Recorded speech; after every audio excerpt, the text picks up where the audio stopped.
And with the Prime Minister of Canada, the way he's behaving right now, he's exactly like a tyrant, like a dictator. He's like Ceausescu in Romania.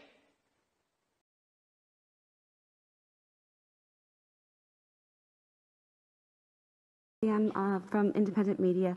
So I was in the crowd yesterday. I was unfortunately hit with some pepper spray. I just have a question. There's some video cameras that the police are using and some news outlets are reporting that you're gathering intelligence with those cameras. Can you elaborate, like, if the protesters at this point, retreat and go home, are they going to be getting sort of repercussions down the road? Or are you going to be sort of actively pursuing the people that you've been sort of documenting and filming who are still out there protesting? What are your plans after this, after the protest is over? Thank you. It's a great question. And the simple answer is yes. If you are involved in this protest, we will actively look to identify you and follow up with financial sanctions and criminal charges. Absolutely. This investigation will go on for months to come. It has many, many different streams, both from a federal financial level, from a provincial licensing level, from a criminal code level, from a municipal breach of court order, breach of court injunction level. It will be a complicated and time-consuming investigation that will go on for a period of time. You have my commitment that that investigation will continue, and we will hold people accountable for taking our streets over.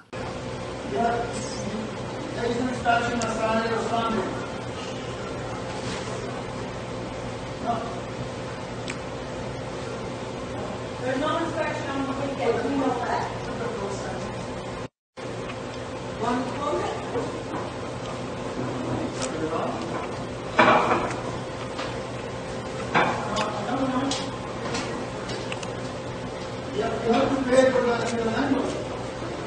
They're saying that they're going to break it.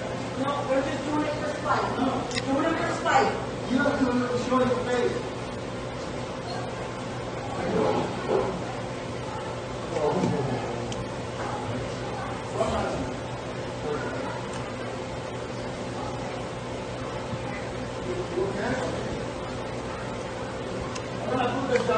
Okay, share this out, you guys. Get it out everywhere. Now, get it out. They're saying they're going to break the window. They already walked around back, you guys, so. I know they can't get in because they're breaking in and they'll have to pay the thing so they can't. Here's your tax service. What would you say also needs to go into then when this is all over, all said and done, that goes into what the strategy was here, what the that the plan was?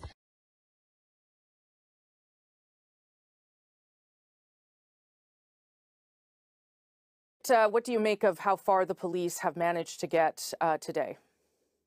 Well, they've done a remarkable job both last night and today. As you pointed out, they've got Wellington Street cleaned up. Most of the trucks have been towed away.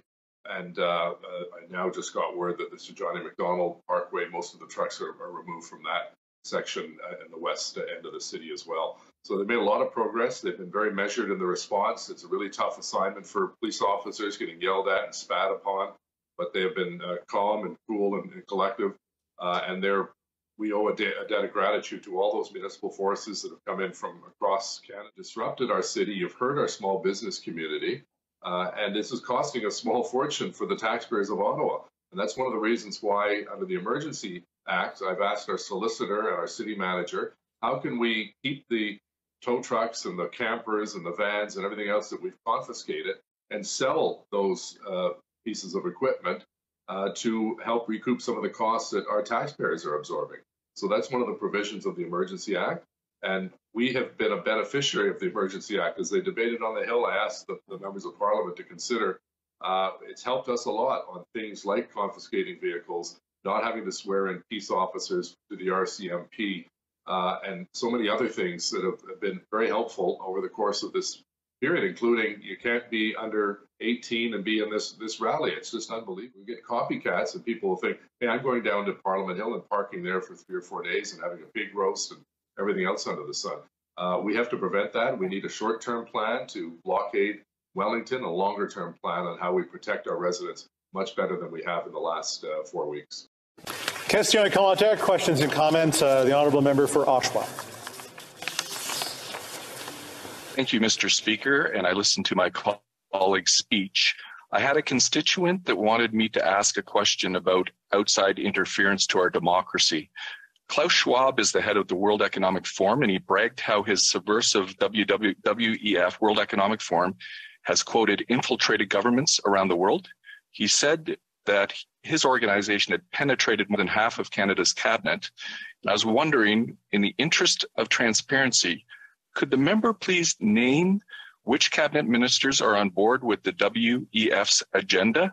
My concern is the deputy. Order. I know that the member was in a really good question there, but the audio is really bad and the video is really bad as well. And I apologize. I don't know if the member. Okay, let's try again. The honourable.